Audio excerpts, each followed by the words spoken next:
Fiona, thanks for joining us today. I just wanted to find out more about what you're doing here with regards to promoting gender diversity. We've got groups on a global basis and so they act more regionally, although they're under the same umbrella. And so in India we have different programs that we have in Europe and North America. The programs are all supported by both men and female. So for example, in our UK program, we have men on our board who are working with us, people who are very experienced in the company, also people who are quite junior who've relatively recently joined us.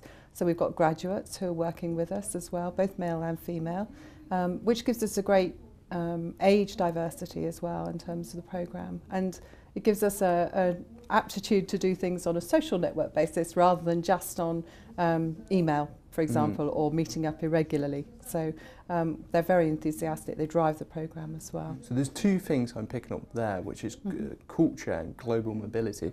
I just wondered if you could elaborate on some of the issues or problems or solutions maybe of introducing such a programme across Europe and India. So the programme is a little bit different, although the framework and the intentions around changing the behaviour and making sure that we're inclusive globally is all the same. The vision is the same, but the actual activities that we do are slightly different.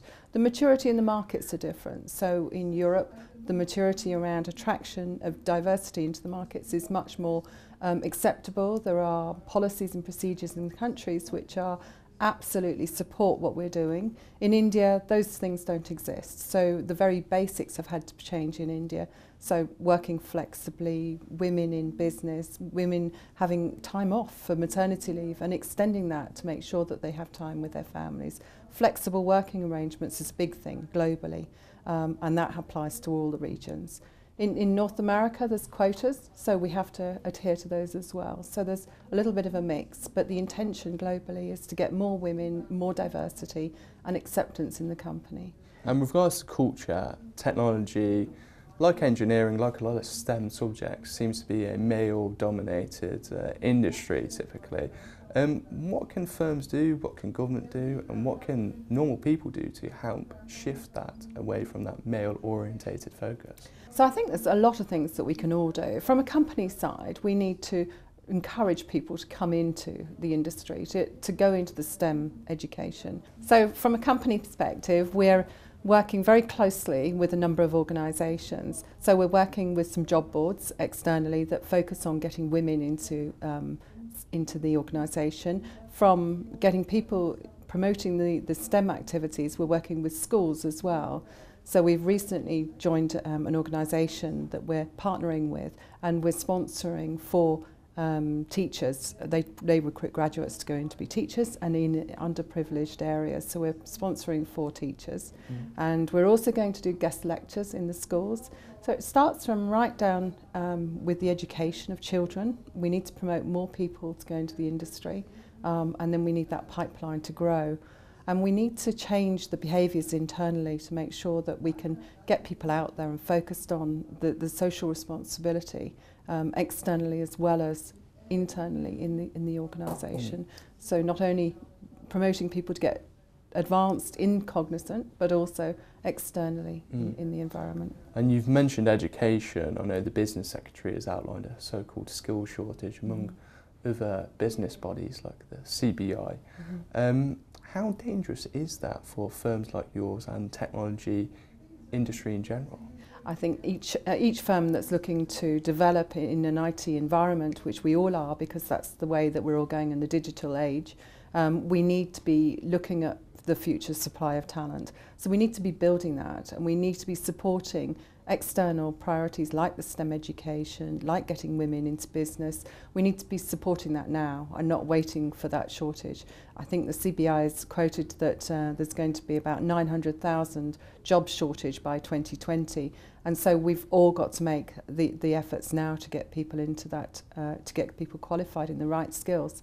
And it's not a case of just saying that we need those people, we need to act, and we need to support those activities that the governments are all driving for. And from skills back to gender, I hear a lot of people calling for more female board members. Just wondered what your opinion on that is, as well as targets versus quotas. To me, diversity breeds diversity, so we absolutely need to get more women on the boards. We do have some very senior women in Cognizant, and they are very, very supportive and active in all our activities, both internal and external around STEM, and all are women empowered. So that's very important. I think we should aim to get more women on there, and we should have targets, but I don't think we should have quotas. Quotas are going to maybe devalue the people who get into those roles. And I mean that by the shortage of the people at that level.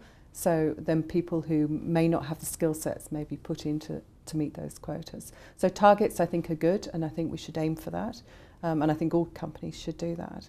I think we can take advantage of global sourcing models now, not just looking locally. So I think there's more people in Eastern Europe, Southern Europe, where we can absolutely take them on board and develop them and promote them. And you mentioned flexible working earlier briefly as a way to help promote women in the workforce.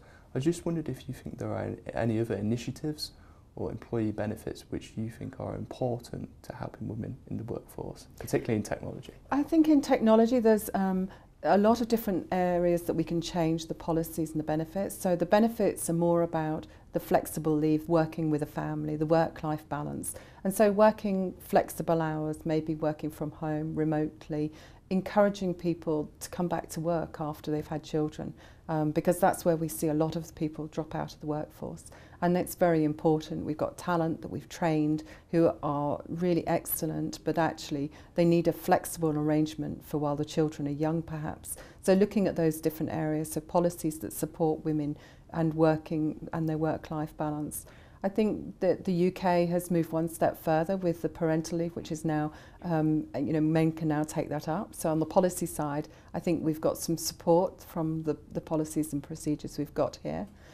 I think globally we've got, certainly in India and Cognizant, we've got a long way to go.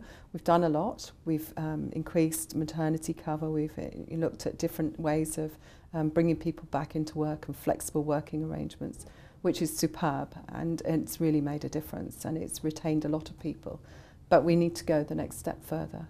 To play devil's advocate, and some people may be watching this video and they say, what's the point of more gender diversity in technology firms, in firms in general? What benefits can it bring? So if we look at the research that's been done by all the organisations, they've all proven that gender diversity and diversity itself actually promotes business.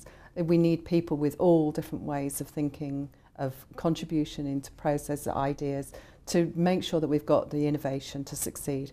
It absolutely hits the bottom line. It's not just a nice to have, it's something that organisations need to have. And Cognizant as a global organisation is absolutely key that we have a diverse population within the group, so that we get that thinking, we get that innovation, and we get those new services and products that we can offer to our clients.